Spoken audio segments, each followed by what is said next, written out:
नमस्कार। प्रादेशिक समाचार के साथ मैं उदय शंकर झा। पहले मुख्य समाचार। मुख्य निर्वाचन आयुक्त सुनील अरोड़ा ने कहा, ईवीएम से किसी भी तरह की छेड़छाड़ संभव नहीं। 2 दिवसीय दौरे में लिया चुनाव तैयारियों का जायजा। सदन में उठे जनहित के मुद्दे। ग्रामीण विकास विभाग की 61 अरब से अधिक की अनुदान मांग ध्वनिमत से पारित। कल से संसद का बजट सत्र। 1 फरवरी को पेश होगा बजट। राष्ट्रपति कल दोनों सदनों को करेंगे संयुक्त बैठक। कृतज्ञ राष्ट्र ने राष्ट्रपिता महात्मा गांधी की पुण्यतिथि पर दी श्रद्धांजलि। मुख्यमंत्री ने कहा, बापू के सपनों का भारत बनाने के लिए सरकार प्रयासरत। अब समाचार विस्तार से। मुख्य निर्वाचन आयुक्त सुनील अरोड़ा ने ईवीएम को लेकर अफवाहों का खंडन करते हुए कहा कि ईवीएम से किसी भी तरह की छेड़छाड़ संभव नहीं है। भारत निर्वाचन आयोग के मुख्य निर्वाचन आयुक्त और निर्वाचन आयुक्त अशोक लवासा के नेतृत्व में चुनाव आयोग की पूरी टीम ने 2 दिनों में झारखंड में लोकसभा चुनाव की तैयारी का ब्यौरा लिया है। इस दौरान आयोग ने विभिन्न राजनीतिक दलों के प्रतिनिधियों से मुलाकात की और उनके मुद्दों और सरोकारों को समझा। आयोग ने सभी जिलों के उपायुक्तों, पुलिस अधीक्षकों के कार्यों की समीक्षा की और मुख्य सचिव, डीजीपी, गृह सचिव तथा राज्य के अन्य वरिष्ठ अधिकारियों के साथ भी चुनाव प्रबंधन संबंधी मुद्दों पर चर्चा की। आयोग ने विभिन्न प्रवर्तन एजेंसियों के साथ कार्यनीति पर भी चर्चा की। उन्होंने कहा कि निष्पक्ष और शांतिपूर्ण चुनाव कराने के लिए आयोग तैयार है। पर्ची वितरण व्यवस्था की को सुरक्षित किया जाए और सुरक्षित किया जाए और केवल मतदाता पर्ची के आधार पर मतदान करने की अनुमति मिलनी चाहिए। इसके साथ एक अतिरिक्त प्रचार पत्र भी होना चाहिए। ये जो सुदूर ग्रामीण क्षेत्रों के सभी परिवारों में मतदाता पर्ची का वितरण सुनिश्चित है। कुछ राजनीतिक दलों ने मतदान के रूप में पंजीकरण करवाने में होने वाली घटनाएं का जिक्र करते हुए समय पर मतदाता पहचान पत्र उपलब्ध कराने की मांग। झारखंड विधानसभा का बजट सत्र आज अहम रहा। सदन में जनहित के मुद्दे उठे। सदन की कार्यवाही आज 1 घंटे पूर्व आहूत हुई। विधायकों ने पेयजल, ग्रामीण विकास, नगर विकास, सड़क निर्माण, ओडीएफ से जुड़े मुद्दे उठाए। सदन में मुख्यमंत्री ने बड़ी घोषणा करते हुए कहा कि 1 वर्ष के अंदर सरकार आदिवासी दलित परिवारों के घर पीने का पानी पहुंचाएगी। मुख्यमंत्री सत्ता पक्ष के विधायक राधाकृष्ण किशोर द्वारा राज्य में पीने के पानी के संकट के सवाल पर सदन में अपनी बातें रख रहे थे। पहली पाली में विधायकों ने अल्पसूची के ध्यानाकर्षण, तारांकित व शून्यकाल के माध्यम से सवाल खड़े रखे। दूसरी पाली में ग्रामीण विकास विभाग की मांग पर चर्चा हुई। ग्रामीण विकास विभाग की 61 अरब 25 करोड़ 4 लाख की अनुदान मांग ध्वनिमत से पारित हुई और झाविमो विधायक प्रदीप यादव का कटौती प्रस्ताव गिरा। पक्ष विपक्ष ने चर्चा में हिस्सा लिया। सदन के अंदर ओडीएफ का मुद्दा भी उठा।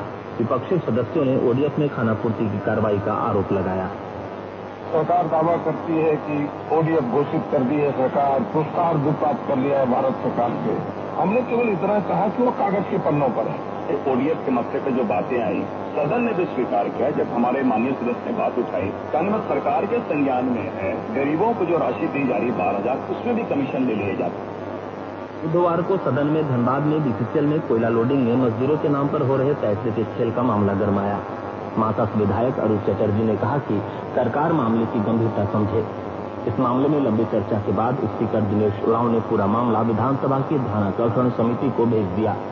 उन्होंने कहा कि कमेटी 1 महीने में रिपोर्ट दे। विधायक शिवशंकर उरांव ने गुमला के जिला योजना पदाधिकारी के क्रियाकलाप और आय से अधिक संपत्ति अर्जित करने का मामला सदन के अंदर उठाया। आकाशवाणी के ताजा तरीन समाचारों के लिए हमारी वेबसाइट newsonair.com पर लॉग ऑन कर सकते हैं। ताजा समाचार ट्विटर @AIR न्यूज अलर्ट और Facebook page all India radio news पर भी उपलब्ध है। प्रादेशिक समाचार आप आकाशवाणी रांची से सुन रहे हैं। संसद का बजट सत्र कल से शुरू हो रहा है।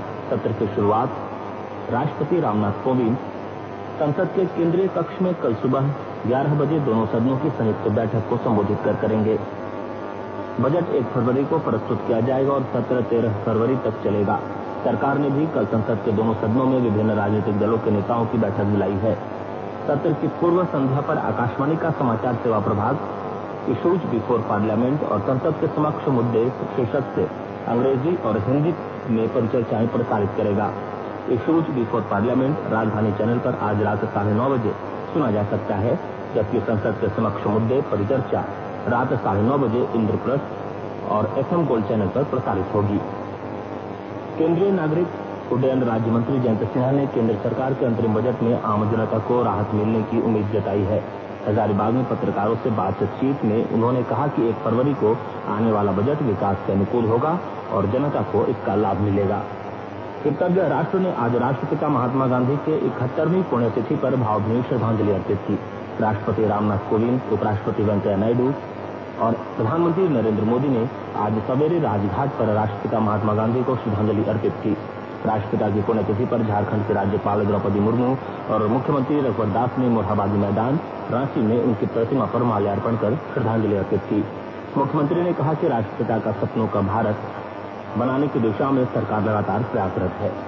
स्वच्छ भारत का सपना हमारे आदरणीय प्रधानमंत्री नरेंद्र मोदी जी के नेतृत्व में एक नया भारत जो राष्ट्रपिता महात्मा गांधी का भारत होगा, एक स्वच्छ भारत जिसकी परिकल्पना राष्ट्रपिता महात्मा गांधी ने की थी, जिसे 2019 2 अक्टूबर को स्वच्छ भारत उनके कदमों में सारा देशवासी सौंपेंगे और 2022 एक ऐसा भारत जहां कोई गरीब ना रहे, कोई शोषित वंचित, हर हाथ को काम मिले, हर खेत को पानी मिले। इस दृष्टिकोण से राष्ट्रपिता महात्मा गांधी के सपनों का भारत माननीय प्रधानमंत्री जी के नेतृत्व में और देश के 1 अरब 25 करोड़ वासियों के सहयोग से हम आने वाले वर्षों में महात्मा गांधी के सपनों का भारत बनाएंगे। इधर रामगढ़ जिले में दामोदर नदी के तट पर स्थित मुक्तिधाम में राष्ट्रपिता महात्मा गांधी के अस्थि कलश स्थल पर उन्हें श्रद्धांजलि अर्पित की गई। इस अवसर पर जिला अनुमंडल पदाधिकारी के साथ विभिन्न राजनीतिक दलों के प्रमुख नेता मौजूद थे। गांधी जी के मरणोपरांत उनके 16 अस्थि कलश देश के विभिन्न जगहों पर स्थापित किए गए थे, जिनमें रामगढ़ भी शामिल है। वित्त मंत्री पीयूष गोयल ने कहा कि भारतीय डाक भुगतान बैंक लोगों, विशेषकर ग्रामीणों के जीवन में बदलाव ला रहा है। वे आज नई दिल्ली में भारतीय डाक भुगतान बैंक की दूसरी वर्षगांठ के उपलक्ष्य में आयोजित समारोह में बोल रहे थे। डाक भुगतान बैंक को क्रांतिकारी बैंकिंग प्रणाली बताते हुए श्री गोयल ने कहा कि लोगों को बैंक के जरिए दी जा रही सुविधाओं का लाभ उठाना चाहिए। जो प्रयोग रहा है इंडियन पोस्ट पेमेंट बैंक का, मुझे पूरा विश्वास है कि अपने आप में इतिहास रचेगा और देश के हर नागरिक को, खासतौर से हमारे गांव में रहने वाले भाई बहनों को जो अधिकार है बैंकिंग सुविधाओं का, जो उनकी जरूरत है अर्थव्यवस्था के साथ जुड़े, भारत के विकास के साथ जुड़ने की, उसको पूरा करने में बहुत अहम भूमिका ये बैंक निभाएगा। इस अवसर पर संचार मंत्री मनोज सिन्हा ने कहा कि ये बैंक वित्तीय समावेशन की दिशा में महत्वपूर्ण कदम है और डाक भुगतान बैंक के खातों में उल्लेखनीय बढ़ोतरी हुई है। सेवाएं प्रदान करने के लिए लगभग 2.5 लाख डाककर्मियों और ग्रामीण डाक सेवकों को प्रशिक्षित और कुशल बनाया गया। ग्रामीण क्षेत्रों में स्थित 1,10,000 टेली सेवा केंद्रों के साथ राज्य के ग्रामीण भारत में बैंक शाखाओं की संख्या से लगभग 2 गुने से ज्यादा है। इंडिया पोस्ट पेमेंट बैंक पहुंच और नेटवर्क की दृष्टि से सबसे बड़ा बैंक बन गया। भारतीय डाक भुगतान बैंक का मूल मंत्र है, आपका बैंक आपके द्वार। राज्य में अलग अलग घटनाओं में 4 लोगों की मौत हो गई है। पाकुड़ जिले के हिरणपुर मुख्य सड़क पर केनाल में बाइक गिरने से 2 लोगों की मौत हो गई। बाइक के नियंत्रण खोने से रामनाथपुर गांव के पास से हादसा हुआ। इधर पश्चिमी सिंहभूम जिले के जगन्नाथपुर थाना क्षेत्र में सड़क दुर्घटना में एक बच्चे समेत 2 लोगों की मौत हो गई। कादोकोड़ा गांव के पास तेज रफ्तार से आ रहे वाहन की चपेट में आने से यह हादसा हुआ। जनजातीय भाषा हो को संविधान के 8वें अनुसूची में शामिल करने की मांग को लेकर आदिवासी हो समाज युवा महासभा ने आज चक्रधरपुर रेल मंडल के विभिन्न स्टेशनों पर रेल चक्का जाम किया। प्रदर्शनकारी ने कई ट्रेनों के परिचालन को बाधित करने की कोशिश की। इस दौरान पुलिस ने कई प्रदर्शनकारियों को हिरासत में लिया है। पुलिस के प्रयासों के बाद रेल यातायात अब सामान्य हो गया है। अंत में मुख्य समाचार एक बार फिर। मुख्य निर्वाचन आयुक्त सुनील अरोड़ा ने कहा, ईवीएम से किसी भी तरह की छेड़छाड़ संभव नहीं। 2 दिवसीय दौरे में लिया चुनावी तैयारियों का जायजा। सदन में उठे जनहित के मुद्दे, ग्रामीण विकास विभाग की 61 अरब से अधिक के अनुदान मांग ध्वनिमत से पारित। कल से संसद का बजट सत्र, 1 फरवरी को पेश होगा बजट। राष्ट्रपति कल दोनों सदनों की करेंगे संयुक्त बैठक। कृतज्ञ राष्ट्र ने राष्ट्रपिता महात्मा गांधी की पुण्यतिथि पर दी श्रद्धांजलि। मुख्यमंत्री ने कहा, बापू के सपनों का भारत बनाने के लिए सरकार प्रयासरत। इसके साथ ही आकाशवाणी रांची से प्रादेशिक समाचार का ये बुलेटिन समाप्त हुआ। नमस्कार।